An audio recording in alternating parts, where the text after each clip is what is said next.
is rocking the presidential election. It's going to be quite interesting to watch. Let's go for people! Incredible television. You say the word exciting for me again? Exciting. I wish we lived in the day where you could challenge a person to a duel. Challenging the candidates. Why would you make a better commander-in-chief? Playing hardball with the issues. That's a tough question. Get out of my face. Live election night coverage that rocks. The place for politics. MSNBC. I will never relent in defending this country, whatever it takes. We need a president who can defend America, yes, but who also will stand up and fight for the middle class and for people struggling to get into it. We stand for things. We stand for marriage and family, which are the foundations of our society. I will lead the world in fighting a smarter, more effective, tougher war on terror. Freedom is not America's gift to the world. Freedom is the Almighty God's gift to each man and woman in this world.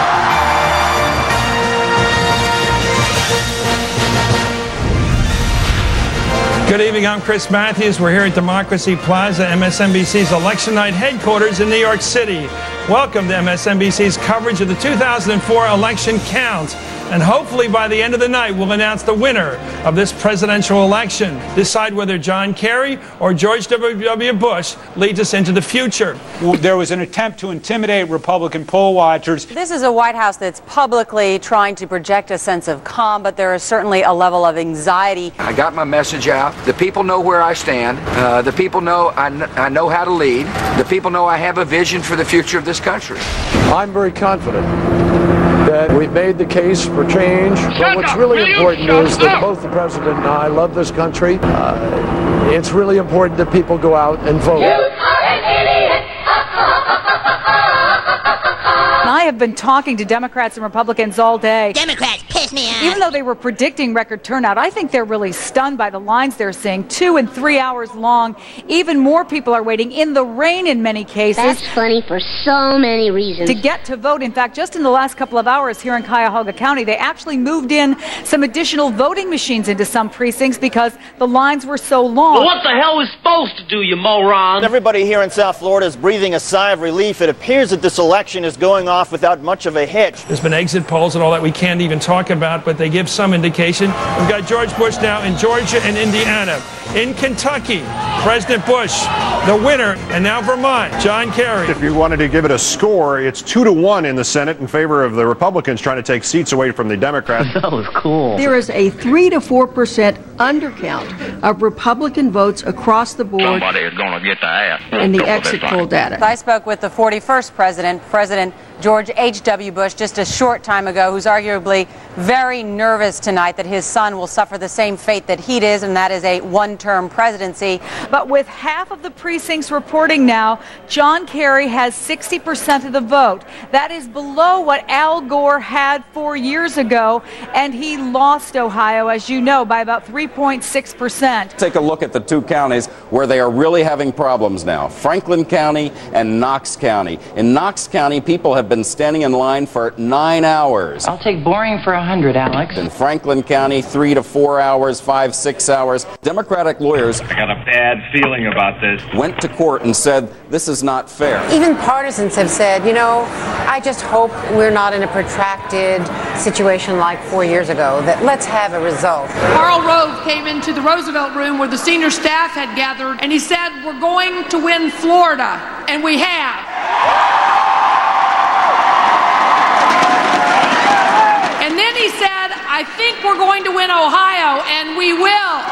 The state of Colorado now is coming up. We're going to make a call right there. Here it comes. We're calling it for President Bush, George W. Bush, the projected winner in the state of Florida.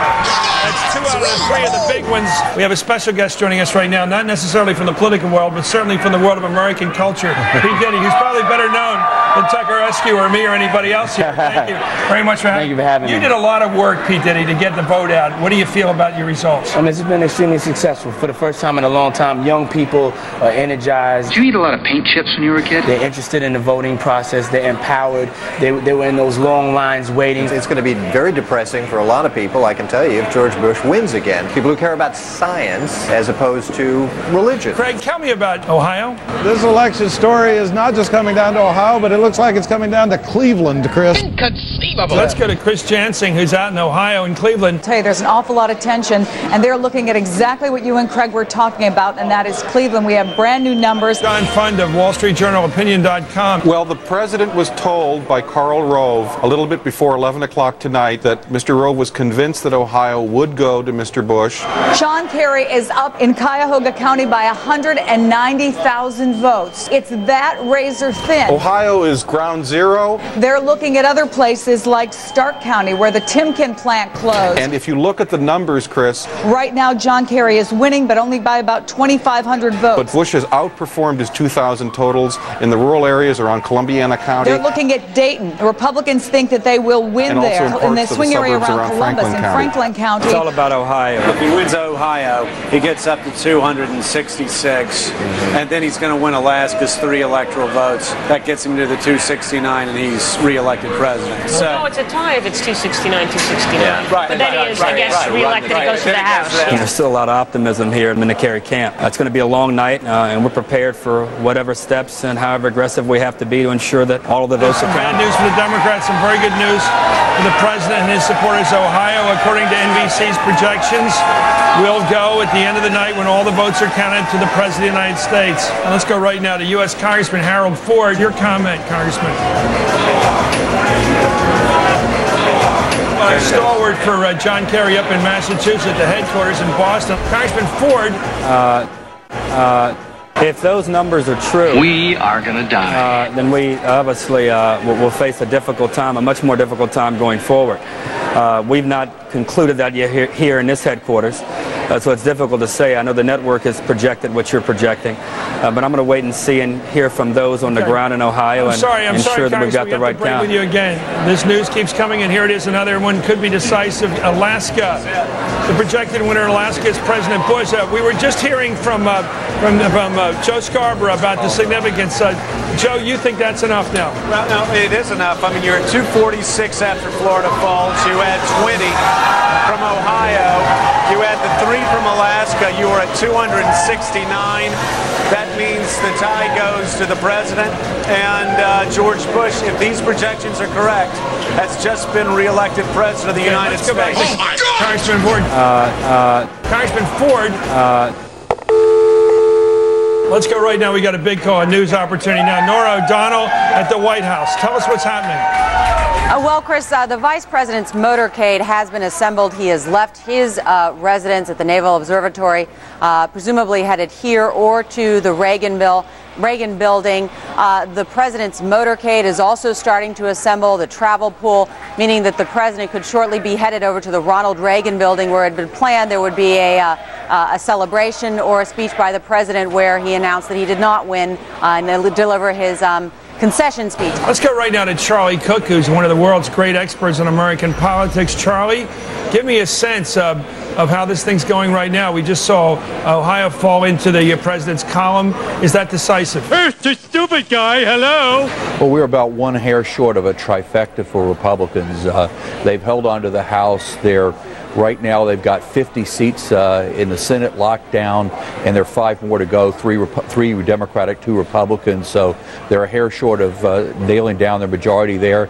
And when you're at 269 with the states you've got left, it's hard to see how they don't pick up something there. So, we're not quite there yet, but it's we're within a hair of this thing, of Republicans hitting all 3. Yeah.